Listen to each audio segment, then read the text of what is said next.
Hi friends, ఈరోజు వీడియోలో గుత్తి బీరకాయ కర్రీ ఎలా తయారు చేసుకోవాలో చూద్దాము. దీనికి ముందుగా ఒక పాన్ తీసుకోండి. పాన్ కొంచెం హీట్ అయిన తర్వాత లో ఫ్లేమ్ మీద పెట్టుకుని మనం ఇందులోకి కొంచెం వేరుశనగ గుళ్ళు, కొంచెం ధనియాలు, కొంచెం జీలకర్ర అండ్ కొంచెం నువ్వులు వైట్వి అవి వేసుకోండి. సో నువ్వులు వేసుకున్న తర్వాత ఇందులోకి కొంచెం వెల్లుల్లిపాయలు అండ్ ఎండుమిర్చి కూడా వేసుకోండి. ఇవన్నీ వేసుకున్న తర్వాత ఇందులోకి కొంచెం డ్రై కోకోనట్ పౌడర్ ఉంటుంది, సో దాన్ని కూడా వేసుకోండి.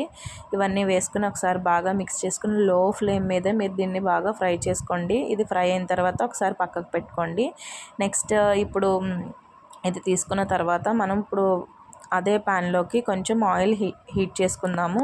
ఆయిల్ వేడెక్కిన తర్వాత ఒక్క ఉల్లిపాయ కొంచెం చిన్న చిన్న ముక్కల కింద, మరీ పెద్దవి కాక మరీ చిన్నవి కాక అలాగా నేను చూపిస్తున్న విధంగా అలా తీసుకొని ఫ్రై చేసుకోండి. ఇది కొంచెం మగ్గిన తర్వాత ఇది కూడా తీసుకొని పక్కన పెట్టుకుందాము.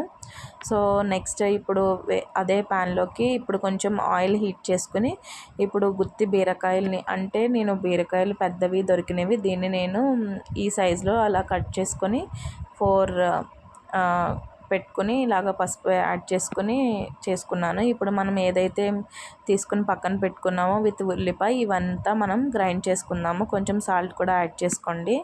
సో నెక్స్ట్ ఇప్పుడు చూస్తున్నారు కదా, బీరకాయలు కొంచెం మగ్గుతున్నాయి. సో బీరకాయలు బాగా కుక్ అయ్యేంత వరకు మనం వీటిని కుక్ చేసుకోవాలి. దీనిలోకి కొంచెం నేను నెయ్యి కూడా వేసాను. నెయ్యి వేసిన తర్వాత నేను ఆల్రెడీ గ్రైండ్ చేసి పెట్టుకున్న పేస్ట్ అంతని ఇందులో ట్రాన్స్ఫర్ చేసుకుని మూత పెట్టుకుని చాలా టైం కుక్ చేశాను. ఒక 5 to 10 minutes పాటు లో టు మీడియం ఫ్లేమ్ అడ్జస్ట్ చేసుకుని మధ్య మధ్యలో కలుపుకుంటూ అడగంటకుండా జాగ్రత్తగా కుక్ చేసుకోండి. సో ఫైనల్గా మనకి కరివేపాకుతో గార్నిష్ చేసుకుని ఎంజాయ్ చేయడమే.